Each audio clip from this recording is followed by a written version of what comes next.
This is my drum kit. That's my brand new drum kit there. Holy moly, that is the most violent, vicious, most brutal sounding drums I've ever heard in my entire life. So pretty excited about that, I tell you.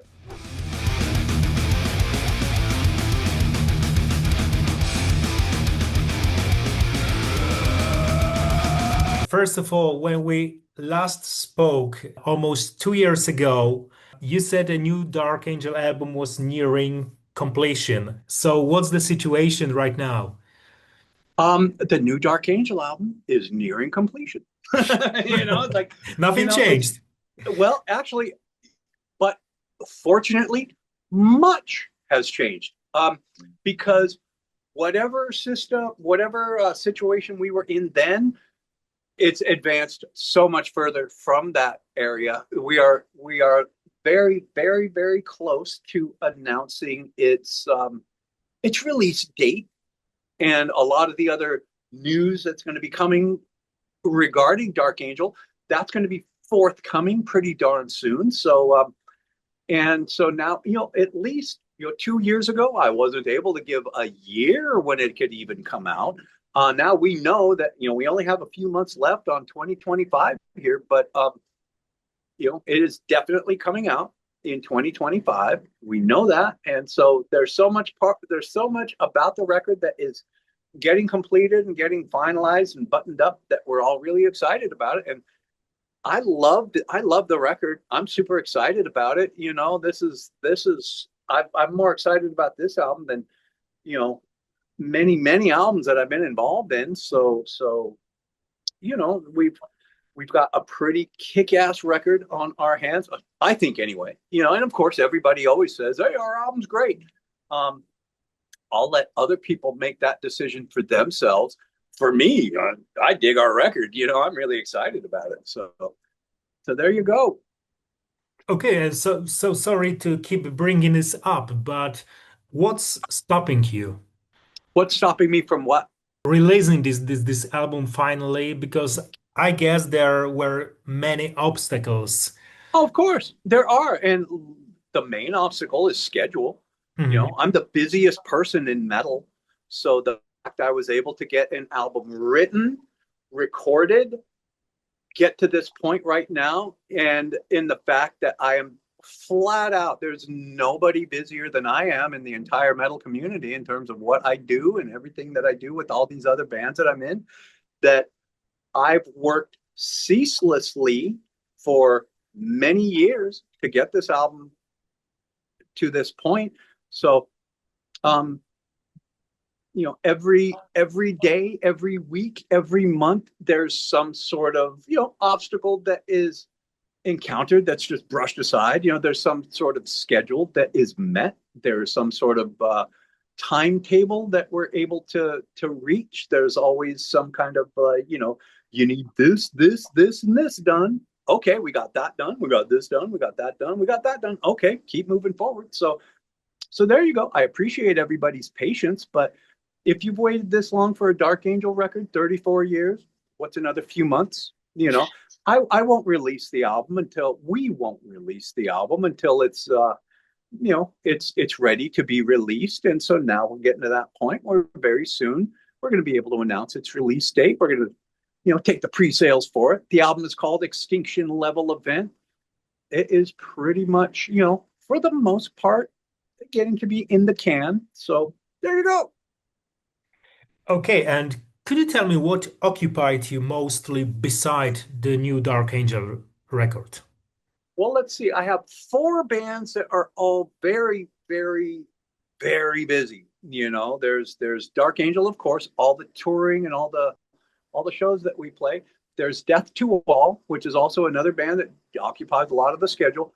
There's definitely Death Clock, which that has taken up quite a bit of the schedule in terms of recording. Death Clock put out a movie a couple of years ago, and last year, I guess. And so getting that album completed, the Death Album 4, took a minute. All the touring that happened with that. Death Clock just went over to Europe. We just finished that. We did Dark Angel, Death Clock, and then more Dark Angel over in Europe. And then there's Bear McCreary. There's that project, and that's been ongoing for 6 or 7 years now, 6 years, I guess. So Bear's album is out, The Singularity. We've been touring tons for that. We've done a European run. We've done a US run. We're going to Australia next week.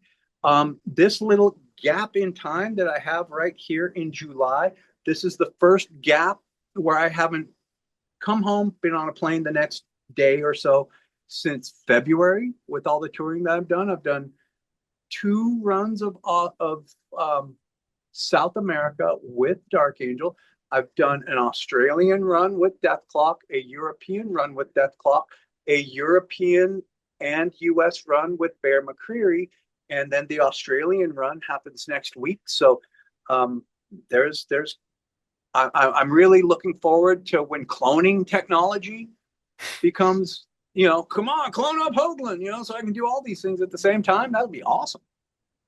Okay, I'd like to ask you about as honest answer as possible. I only give honest answers. Okay, so do you feel a lot of pressure to release a new Dark Angel album after, 35 years almost after the previous one?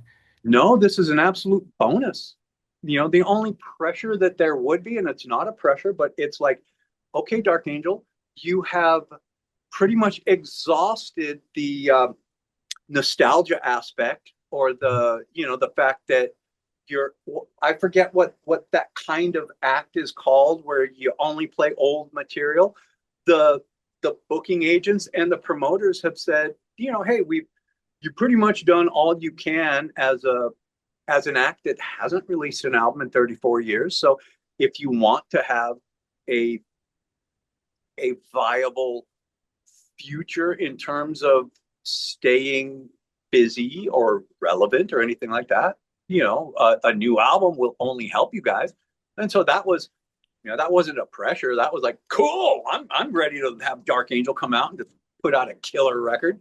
I think this album's deadly. I think this is a killer, awesome record. So I'm willing to take the Pepsi challenge with anybody out there. I don't care who you are. I'll put Extinction Level Event right up there with everybody releasing records, and I'll let everybody else make their own decision on it. But pressure? No, there's no pressure. There's a desire. Absolutely. Do I want to show where Dark Angel's music is at these days? Of course I do, So there you go. I'm happy for it, And the one thing I've always said is I'm very content under pressure. That's fine, So, but I don't feel any pressure. I feel a desire, a want. So there you go. As mentioned, you've released 2 brand new singles which announce new music of Dark Angel. And as I can see, you feel very, very self-conscious and very glad about the direction that you're heading for. However, there's been a lot of mixed reviews online, and that, for example, that the sound of the new tracks are too digital, or that Ron's vocals are different than expected. How do you feel about this within the band? Do you comment it somehow? What's that? Do you discuss it somehow? No, I will freely admit I am not online one iota. So if I hear anything, I hear that kind of stuff from you, but I don't get online. I don't read anything. The management, they might be on top of all that, but wow, the album digital, this is as far from a digital album as possible. We recorded every single iota of this. We purposely went against the grain of doing digital, where there are plugins and people are recording on their home studios. We didn't do that. We went to the Armory Studios, the Armory in Vancouver. Look up the Armory. I've done a million projects there. Look at all the albums that have been recorded at the Armory. We tracked it with live amps, live guitars, live drums, not one iota of sound replacement on anything. We didn't reamp anything. God, when you said there's complaints about the sound, I thought people were going to say, this sounds really lo-fi. I was like, okay, I get that because we are not doing digital anything. But now when you just said it sounds digital, I'm like, wow, that's hilarious. Then killer. If we found a way to make analog, organic, acoustic, everything sound digital, then holy moly, we're capturing lightning in a bottle then, because this is as organic and as analog as an album could be. Yeah, I mean, we recorded it on one of the best SSL boards around these days. We had Mike Frazier mix it. Google Mike Frazier. He's been involved in some legendary things. And Mike and I have worked together. He did the New Black from Strapping Young Lad. He mixed that one. And so that's really that's pretty cool. If people think it sounds digital, it is very far from digital. It takes a lot of cash to make it sound as lo-fi as I was thinking it did. But hey, man, if we sound digital, then killer. We're on to something. You got to use all your plugins and record at home to make it sound like we did. Kick ass. You've got to use all your sound replacement, like every producer on the planet does. Everybody sound replacing drums to get our natural acoustic drum tone. Badass, man. We're on to something here. I'm excited. I appreciate your clarification. And it seems, correct me if I'm wrong, it seems that new album won't be released on any major metal labels. Correct. And can you explain me the reason for this? There's no reason for record labels anymore. There's not. If you can fund everything yourself. I mean, I have a lot of friends at those major record labels and things like that, but they have, they become extinct. There's no reason for us to, I mean, you have to be on a record label to press some records, some CDs and some vinyl. No, you have to be on a record label to get your stuff on Spotify or iTunes. Nope. There's no reason for record labels anymore. And that got taken care of years and years ago. So, by being able to move with how the industry has moved, we have our own imprint, we have our own label, we have our own areas of distribution, so all those record labels, are there record stores anymore?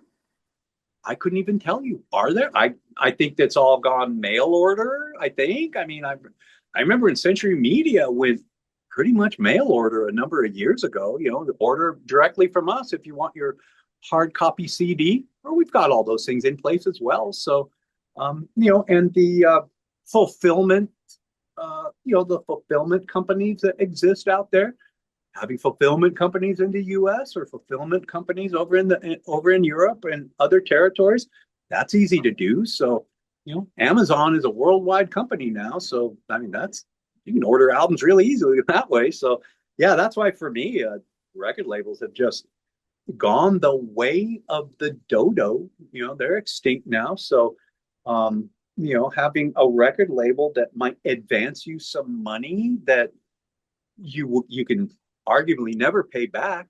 That's where years and years ago, when people stopped buying albums and just started streaming records, that was a sea change for all of us involved in the music industry. So,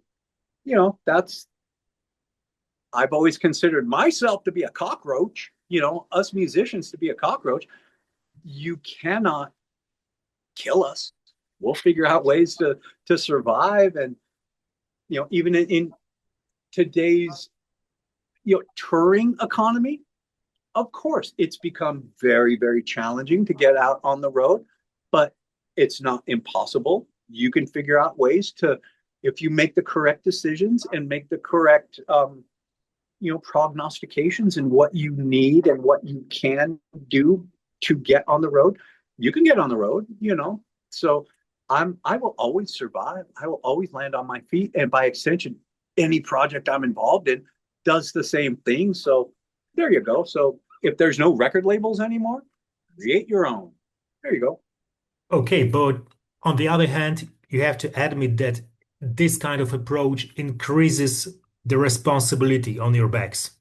Huge time. And my back especially. And I'm for it. I'm all about it. I've been telling people for 25 years, put out your own stuff. Working with somebody like Devin Townsend, he taught me just by witnessing what Devin did. You know, he would have a licensing deal with like maybe Inside Out or First Century Media with Strapping Young Lad. But Devin was doing all his own stuff. You know, it's like, yes, your responsibility and your workload increases drastically. But if you're amenable to it and you are smart enough to be able to roll with any kind of changes that happen in the music industry and in all its ancillary areas, just, you know, these are all things that they're manageable, you know, like all these bands that have to put out their own records and stuff, that's easily done. If you can bankroll it, then killer, you know, there you go. Upcoming shows, you're gonna perform your most famous record, Darkness Descends, in its entirety. And what does this music mean to you after all these years? Can you still relate to it? Oh, huge time. God, more than ever, really. You know, and I freely admit that there was a lot of years where it was challenging to go back to the person I was, the musician I was, the metalhead I was when I was 18 when I recorded that. But now I have definitely come to grips with playing the material, because you know I think for many years I always used to complain about the drummer on Darkness Descends. Like, God, that drummer just, what was that guy thinking? And now I'm able to equate what that drummer was thinking then to what this drummer thinks now. And my approach of playing the songs has improved quite a bit. I can play the songs really tight now. And back then I didn't know what I was doing. I was 18, you know, and that was my first album ever. And was there a youthful enthusiasm involved in that album? Absolutely. And now I've definitely got, you know, I never lost that youthful enthusiasm. I feel like I've always had that towards every project I'm in, but now I'm able to navigate that enthusiasm with the material now. And you know, Dark Angel didn't make that a classic album. People's response to it and its reputation for the last, God, we're pushing 40 years. That's been 39 years since that album got released. Everybody else's reaction is what has made this album kind of stick around as long as it has. And the fact that it's, even to this day, when people talk about 1986, you know, that's one of the landmark records in a landmark year. And when people make their, you know, top 10 thrash albums of all time, you know, many times Dark Angel, Darkness Descends is included on those all-time lists, which is very fortunate. And 1986 was a beautiful year for thrash metal. You know, I mean, look at all the classic albums that came out, and everybody was at the top of their game with their releases, you know, from obviously the three of the big four, as well as, you know, you got Nuclear Assault, you got Creator, you got Dark Angel, you got all these other bands, and many albums were being recorded in 86 that got released in early 87. So if you were to you know, take the next few months into 87, you had a bunch, you know, Death Angel and Anthrax Amongst the Living, and, you know, of course, Testament's first record, The Legacy, all being recorded in 86. So that was a very vibrant time for thrash metal that year. And if Darkness Descends has retained any sort of classic, you know, feelings from people, then awesome, you know, because if it reminds people of a really magical time, it reminds me of a magical time writing that record, playing all the live shows that we did in the creation of that album and the actual creation of the album. I remember the recording of it really well. I could tell you the dates. I could tell you what songs were recorded on what days. I mean, I've got one of those kind of steel trap minds for that being my very first time in the studio ever. You know, I was a sponge and I retained all that knowledge. So we're very fortunate that if people still speak about Darkness Descends in a kick-ass way, then awesome. And we're happy to go out and play this record in its entirety because it's a killer record. We're happy to do it. We play it really well. So we've been doing it enough times that, we've got this album down pretty well. So we're excited. And playing the 2 shows in Poland, that's going to be great. I think we're playing Warsaw and then Wrocław, killer, 2 great places. I believe I've played the venue in Wrocław before. Is it the Rewiring? I believe. I think I did a drum clinic there once. Cool little venue, cool venue. So we're excited. We're excited to play, in Poland. Poland has, some of the best metal crowds in the world. That's very obvious, So we're super stoked to be hitting the road again. Absolutely. Okay, let's change the topic for a while. Jim Durkin passed away 2 years ago, and has the process of coming to terms with this loss slowly begun for you? Are you in the process of recovering yourselves? I believe we are, as like to time does not heal certain elements of the pain, but we are all grown men who have all dealt with loss in our whole life. And so the loss of our brother Jim was devastating, and it still is, but with any sort of passage of time that helps. And a lot of the ways that we find we're able to help heal the loss of Jim is by playing these shows, because he's in our minds all the time. He's around us all the time. So getting to play these shows, dedicate the nights to Jim, that's a real nice way of being able to carry on and to accept what has happened, and then be able to accept and move forward into the next ventures of the new album. Jim was a part of us up until the recording of the album, and for instance, the title track, Extinction Level Event, musically, that's a song that Jim Durkin wrote. And for me, that's the song that when he approached me with the song some time back, that was the one that kickstarted me into going, holy, let's write a new record, Jim. I love this. God, your writing style is just amped up, and I'm amped to write new material. So let's get moving forward on it. And so that is what kind of kickstarted the whole process of like, hey, Dark Angel, let's get a new album out. Of course, I probably shouldn't have said anything a decade ago. And I've said this before. I should have just kept my mouth shut, written a whole bunch of songs, get the album recorded, and then come out and tell everybody, hey, we got a new album on the way.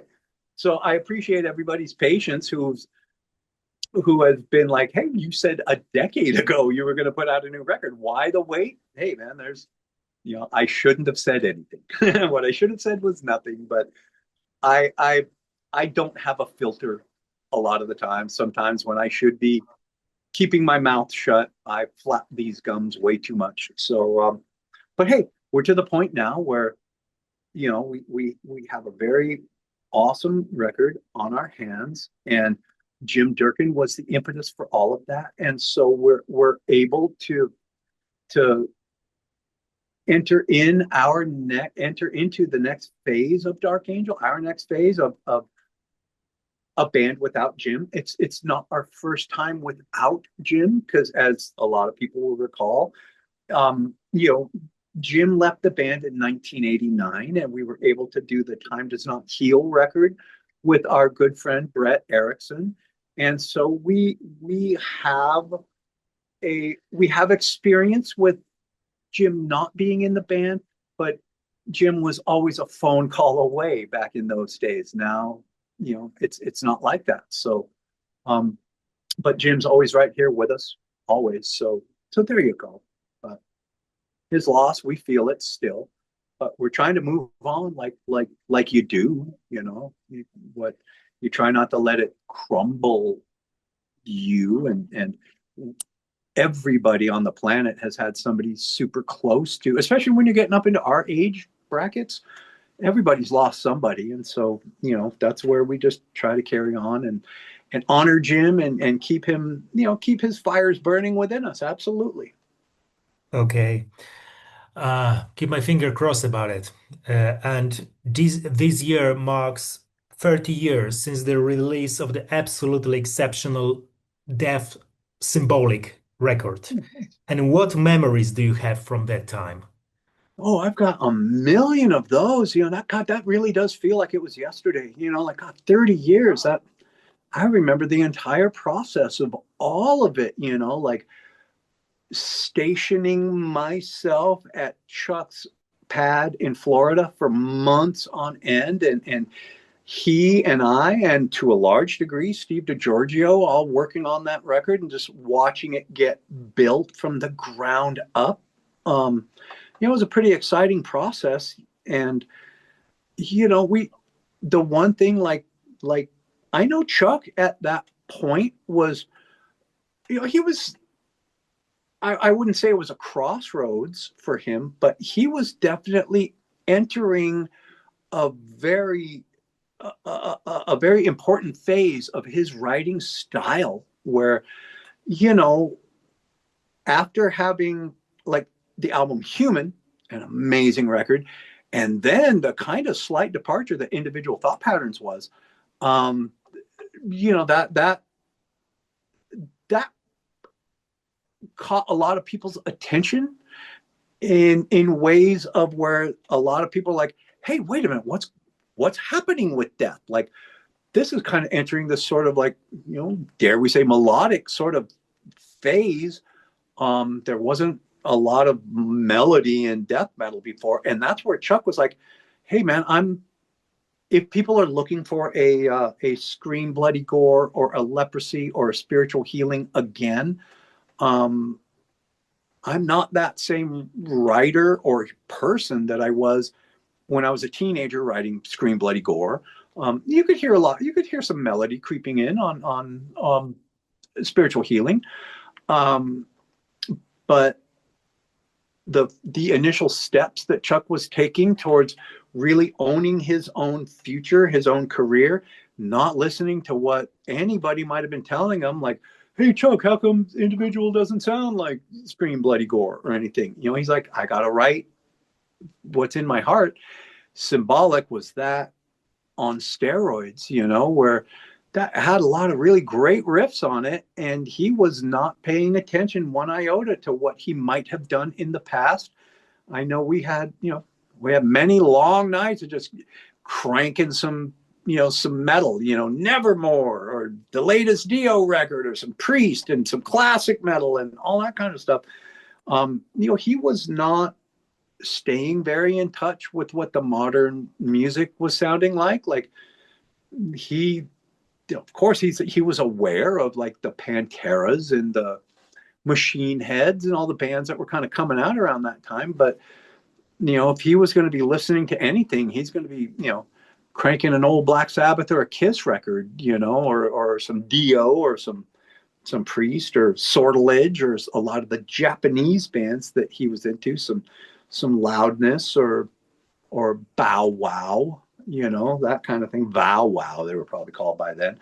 But, you know, he was definitely owning his own writing style and being very, very forceful. You know, he had a vision, and, you know, the audience be damned, you know. And I think Chuck felt like they're either going to follow me or they aren't. And hey, man, I remember when Symbolic came out, the fact that Symbolic is now being treated like this classic, and, you know, wow, this is one of the most perfect metal records of all time.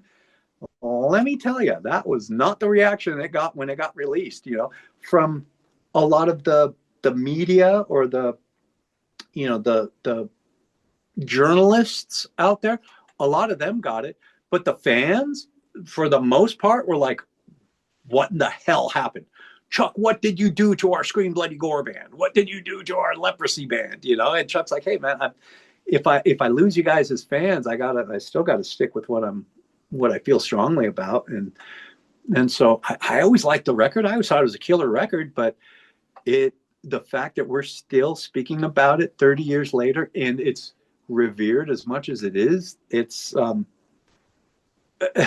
nobody had that crystal ball, that crystal mountain of a ball back then. No, not at all. So there you go. So we're just very fortunate that is, you know, if people still feel about it, that's another thing. Like Darkness Descends, if, you know, Death didn't make that a classic record.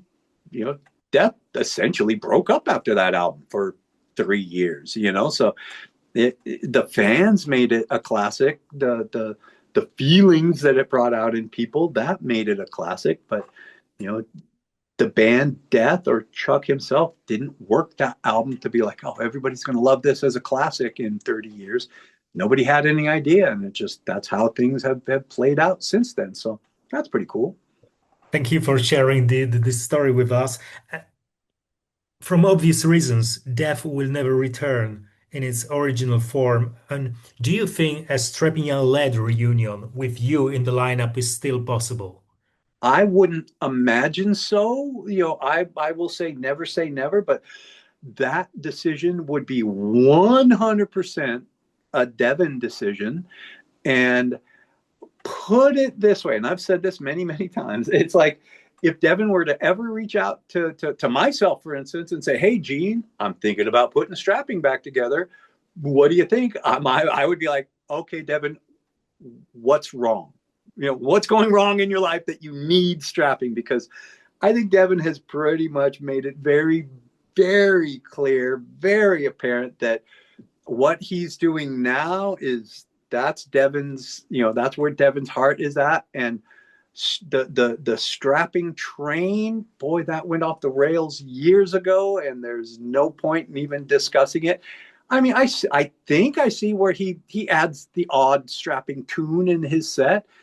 If that's the way Devin wants to go, then, you know, nobody is going to tell Devin Townsend what to do with his music, his career, his life. And so, and I think these days he's even saying so long to touring for some time. I think I've read that headline somewhere. So, yeah, I can't see Strapping doing anything else. But, you know, I hear through the channels, through the grapevine, that Jed Simon might be reenacting his killer band Tenet, which, you know, that was his baby. So, you know, for anybody who might be into Jed Simon and you know what he might be doing, Tenet, the album Sovereign, that was a kick-ass thrash metal record, and I think that Jed doing Tenet again, getting Zetro Sousa, getting Byron, you know, and Glenn Alvarez. I don't know that I would have time to be able to do it, but if Tenet were to carry on, and I know the exact drummer they would get, and that would be my exact, yes, get this man on drums, and that's what they should do. And so for anybody who's interested in the Strapping family of music, then Tenet would, you know, that's a real good, you know, area of music to be checking out. Absolutely. Okay, Gene, our time is running out. Alrighty. But you have the fantastic old school Black Sabbath poster behind your back. No, yeah. So, have you watched this Back to the Beginning concert, and who impressed you the most if you watched this? I haven't had a chance to even check it out. I've been running like crazy. So, you know, if it's going to be still streamable at some point, then I'll definitely check it out. And I would probably go straight to the Sabbath material, you know, hearing Black Sabbath performing Black Sabbath material, even though Ozzy might be, you know, sitting in a chair and maybe, you know, I don't know. I mean, I haven't heard if he did well or not, but I'm sure he did.